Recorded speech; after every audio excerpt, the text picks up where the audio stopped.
नमस्कार मित्रों, मैं धरतीपुत्र निखिल लेकर आया हूं आज आपके सामने एक ऐसा यूट्यूब चैनल जिसमें मैं आपको बताऊंगा हमारी भारतीय सनातन संस्कृति से जुड़े कुछ ऐसे फैक्ट्स या तथ्य जिसे जानकर आप ये समझ जाएंगे कि हमारी भारतीय सनातन संस्कृति में प्रकृति को यानी एनवायरनमेंट को कितना महत्व दिया गया है।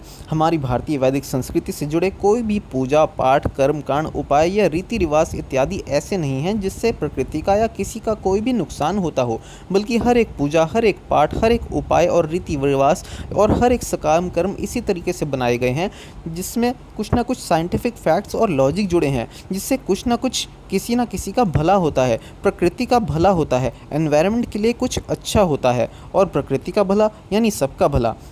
और प्रकृति का भला करने से हमारे अच्छे कर्मों में बढ़ोतरी होती है। और जैसा कि आप जानते हैं दोस्तों, हमें जो कुछ भी इस जीवन में मिलता है उसके पीछे जो रीज़न है वो हमारे कर्म ही है और कर्मों से ही हमारा भाग्य बनता है।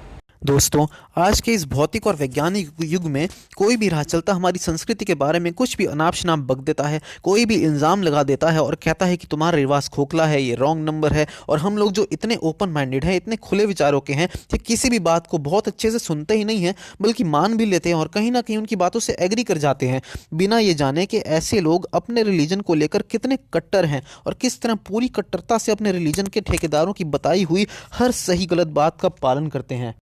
मैं शुरुआत करूंगा दोस्तों एक ऐसे टॉपिक से जिसका पिछले कुछ सालों से बहुत जिक्र किया जा रहा है। ये कुछ सालों से चर्चा में बना हुआ है। बॉलीवुड में भी इसके बारे में कई बातें कही गई हैं। कुछ कथावाचकों से भी इसके बारे में सवाल पूछे गए हैं, उन्होंने जवाब भी दिया जो वो अपनी तरफ से दे सकते थे। कई लोगों ने उन्हें सपोर्ट भी किया और बहुत से लोगों ने उनका विरोध भी किया। जी हाँ दोस्तों, वो टॉपिक है, वो पूजा है, वो सकाम कर्म है, शिवलिंग पर दूध चढ़ाना। आपने देखा होगा दोस्तों, बहुत से लोग कई दिन स्पेशली सोमवार के दिन शिवलिंग पर दूध चढ़ाते हैं। मोस्टली लोग दूध मिश्रित जल चढ़ाते हैं, कोई जल चढ़ाता है तो कोई पूरा का पूरा दूध ही चढ़ाता है। बेसिकली जिसकी जैसी श्रद्धा होती है या जिस पर्पस के लिए वो ये सकाम कर्म कर रहे होते हैं उसी के हिसाब से वो शिवलिंग पर द्रव्य चढ़ाते हैं। शिवलिंग पर अलग अलग इच्छाओं की पूर्ति के लिए और अलग अलग तरह के दोषों के निवारण के लिए अलग अलग तरीके से जलाभिषेक या दुग्धाभिषेक या कोई भी अभिषेक करने का विधान है। शिवलिंग पर दूध चढ़ाने का, दही चढ़ाने का, घी चढ़ाने का, शहद, गुड़, घी इत्यादि से निर्मित पंचामृत चढ़ाने का, गंगा जल चढ़ाने का, यहाँ तक कि गन्ने का रस वगैरह चढ़ाने का भी विधान है। इन सब रिवाजों का अपना अलग अलग धार्मिक और ज्योतिषीय महत्व है। कई जगहों पर तो भस्म चढ़ाने का भी विधान है, जैसे महाकालेश्वर में। अब आपने इन सब में एक बात नोटिस की दोस्तों जो कॉमन है, वो ये है कि ये जितने भी पदार्थ, फल फूल, द्रव्य, दूध, दही वगैरह हैं, ये सब एकदम नेचुरल और इको फ्रेंडली हैं।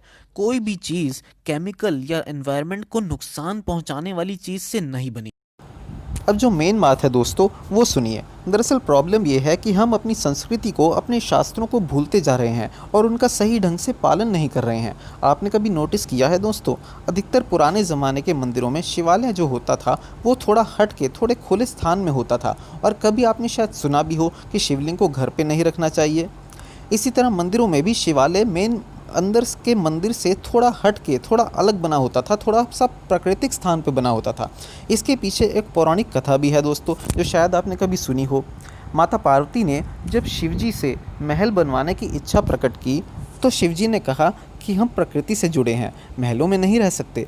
उसके बाद भी जब पार्वती जी के बार बार कहने पर शिवजी ने विश्वकर्मा जी से सोने का महल बनवाया तो उसका गृह प्रवेश करवाने आए ऋषि विश्वा ने ही उसे दक्षिणा में मांग लिया।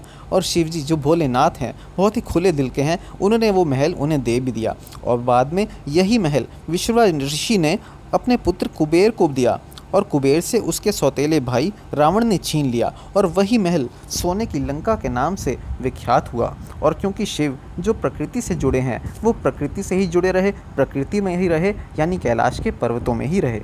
इसलिए मित्रों, मंदिर का जो सही वास्तु है वो यही कहता है कि शिवालय प्रकृति से जुड़ा हुआ होना चाहिए और शिवलिंग की स्थापना इस प्रकार होनी चाहिए कि शिवलिंग और शिव परिवार पे चढ़ाया हुआ दूध, दही, जल वगैरह किसी नाली में ना बहकर सीधे धरती में जाए, पेड़ पौधों को मिले या खेतों में जाए, ताकि वो जल बर्बाद ना हो। बल्कि उससे पेड़ पौधों की सिंचाई हो, धरती उपजाऊ बने और मिट्टी में गुण आए और प्रकृति का हो भला, और प्रकृति का भला यानी हम सब का भला। ज्योतिष में भी पीपल के पेड़ के नीचे स्थापित शिवलिंग पर दूध जल चढ़ाने का बहुत ही महत्व माना गया है। और आप जानते ही हैं दोस्तों, पीपल का पेड़ कितना अच्छा होता है एनवायरनमेंट के लिए, कितना ऑक्सीजन देता है। 24 आवर्स 24 घंटे दिन रात वो ऑक्सीजन देता है। उसकी सिंचाई करना अपने आप में कितना गुणकारी है, कितना लाभकारी है और कितना ही अच्छा कर्म है। देखा दोस्तों, कैसे हर एक सकाम कर्म वेदों शास्त्रों में बताए हर एक पूजा पाठ की विधि का धार्मिक और ज्योतिषीय महत्व के साथ ही प्राकृतिक महत्व भी है। उसके बाद भी कोई आप पर उंगली उठाए कि आप दूध वेस्ट करते हैं, तो उनकी बातों को मानिए मत। उन्हें बताइए कि पहले तो ये कि अधिकतर लोग ज़रा सा ही दूध मिलाते हैं, ज़्यादा उसमें जल ही होता है, यानी वो कच्ची लस्सी जैसा होता है। और सोमवार के दिन कच्ची लस्सी चढ़ाने का ही सबसे अधिक महत्व बताया गया है। प्योर दूध तो किसी किसी दिन और विशेष पूजा पाठ में ही प्रयोग किया जाता है, और वो भी अगर सही तरीके से चढ़ाया जाए और सही वास्तु से बने शिवालय में चढ़ाया जाए तो वो बिल्कुल भी वेस्ट नहीं जाता, बल्कि मिट्टी को उपजाऊ बनाता है। रिसेंटली मैंने एक आर्टिकल भी देखा था दोस्तों, जिसमें कुछ पढ़े लिखे और अवेयर किसान दही से इको फ्रेंडली कीटनाशक बनाकर उसका यूरिया की जगह प्रयोग कर रहे हैं। उससे कीटनाश तो हो ही रहा है, साथ ही फसलों की प्रोडक्टिविटी भी बढ़ रही है। यानी कितना अच्छा हो दोस्तों अगर खेतों के पास शिवालय हो और उसका जल खेतों में जाए या किसी पार्क में जाए। तो 100 बात की एक बात दोस्तों, हमारा सनातन धर्म और हमारी भारतीय संस्कृति सबसे महान, लॉजिकल, साइंटिफिक और इको फ्रेंडली है, और हम सबका भला करने में विश्वास रखते हैं, क्योंकि प्रकृति का भला यानी सबका भला। जैसा कि कहा भी गया है, सर्वे भवन्तु सुखिनः, सर्वे सन्तु निरामया, सर्वे भद्राणि पश्यन्तु, माँ कश्चित दुख भाग भवेत्। तो वक्त हो चले हैं दोस्तों आज की इको फ्रेंडली कल्चरल एडवाइस का। तो आज की इको फ्रेंडली कल्चरल एडवाइस है दोस्तों कि जब भी आप शिवजी पर जल, दूध आदि चढ़ाएं तो कोशिश करें कि किसी ऐसे शिवालय में चढ़ाएं जो किसी खेत या पार्क के पास हो, और चढ़ाया हुआ जल वेस्ट ना जाए बल्कि पेड़ पौधों में जाए। या फिर आप ऐसे शिवलिंग का अभिषेक करें जो पीपल के पेड़ के नीचे हो। और अगर आपको अपने घर पे छोटा सा शिवलिंग रखना है तो किसी सुंदर गमले में रखें जिसमें कोई पौधा उग रहा हो, और शिव अभिषेक के साथ ही उस पौधे की सिंचाई भी हो। हाँ, एक बात आप जरूर ध्यान रखना मित्रों कि ये कार्य आपको तुलसी के गमले में नहीं करना है, क्योंकि तुलसी जी शिव जी पर चढ़ाया हुआ जल ग्रहण नहीं करती हैं। क्योंकि एक पौराणिक कथा के अनुसार वृंदा यानी तुलसी के पति का वध भगवान शिव के हाथों हुआ था। इसलिए आप तुलसी के गमले में शिवलिंग ना रखें, किसी और पौधे में जैसे गेंदे के गमले में आप शिवलिंग रख सकते हैं। तो मित्रों, इसी एडवाइस के साथ मैं आपसे रिक्वेस्ट करता हूं, हाथ जोड़कर रिक्वेस्ट करता हूं कि आप ज़्यादा से ज़्यादा इस वीडियो को शेयर करें, लोगों को अवेयर करें। स्पेशली उन लोगों से ज़रूर शेयर करें जो भारतीय संस्कृति से दूर जा रहे हैं, और उन लोगों से तो और भी ज़्यादा ज़रूर शेयर करें जिनसे शेयर करने से प्रकृति का कुछ भला हो सकता है, जैसे मंदिर के पंडित, पुजारी, मठाधीश, मंदिर कमेटीज के प्रधान, ताकि वो अवेयर हो सके और कहीं नया मंदिर या शिवालय बन रहा हो तो इन बातों का खास ख्याल रखा जाए। धन्यवाद मित्रों।